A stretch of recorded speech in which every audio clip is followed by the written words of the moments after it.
Hello everyone, I hope you all are doing great. तो students, आज के इस वीडियो में हम हमारी डेली इंग्लिश वोकैबुलरी सीरीज को कंटिन्यू करेंगे। तो चलो स्टार्ट करते हैं। फर्स्ट आपको वोकैबुलरी के सेक्शन में पहला वर्ड दे रखा है बुलवर्क। बच्चों, बुलवर्क का मतलब कोई भी एक डिफेंसिव वॉल जो कि आपको डिफिकल्ट टाइम्स में भी सिक्योर रखेगी। ठीक है, so what is the meaning of bulwark? A defensive wall. Synonyms rampart, fortification and parapet. तीनों का मतलब यही होता है, एक ऐसी वॉल बना देना जो आपको डिफिकल्ट टाइम्स में सेव करे। ठीक है, एंटोनिम्स विल बी असेल, असॉल्ट एंड अटैक। यहाँ पे डिफेंस से रिलेटेड टर्म आ रहे हैं और यहाँ पे अटैक करने पे, आक्रमण करने के। आगे बढ़ते हैं। सेकंड आपको दे रखा है डिसरप्ट। बच्चों, डिसरप्ट का मतलब बाधा डालना। तो मीनिंग क्या है? इंटरप्ट एन इवेंट, एक्टिविटी और प्रोसेस। किसी भी इवेंट, एक्टिविटी या प्रोसेस को इंटरप्ट करना बाय कॉजिंग अ डिस्टर्बेंस और problem. Synonyms we have distort, distorting image होती है ना, then we have damage, then बखल, then we have war.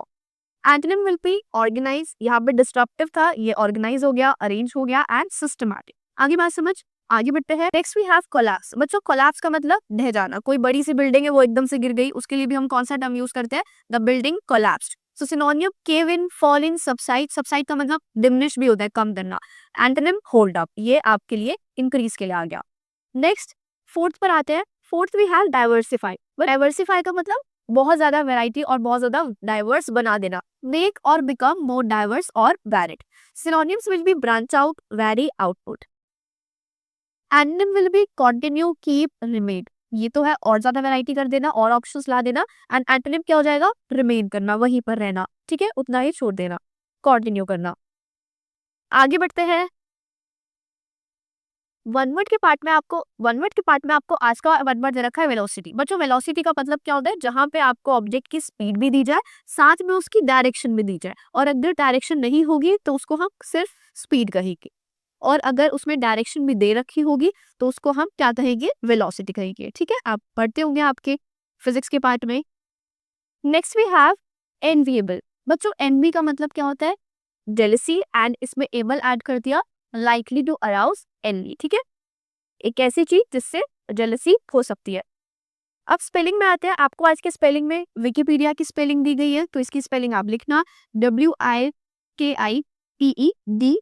Wikipedia. Next we have diminish. Diminish का मतलब कम करना। आगे बढ़ते हैं। Idiom and phrases. First idiom we have come hell और high water. If someone says they will do something come hell or high water, they mean that nothing will stop them no matter what happens। चाहे कुछ भी हो जाए, उनको कोई नहीं रोक सकता। तो उसके लिए कौन सा इडियम आएगा?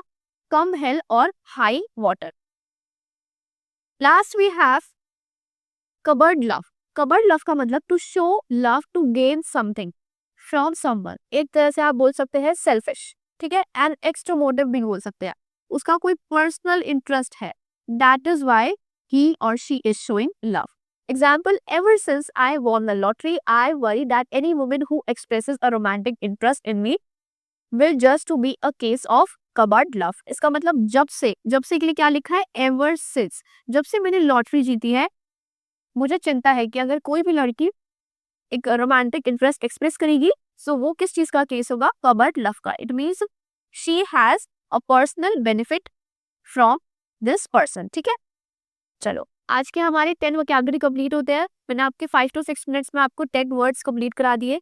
आप वीडियो को पॉज करके सभी वर्ड्स को जरूर लिखना। कबर्ड लव एक नया इडियम है। Then we have come help और हाई वाटर, ये भी एक आपके लिए न्यू हो सकता है, तो आप प्लीज इनको ध्यान से लिखना। Thank you.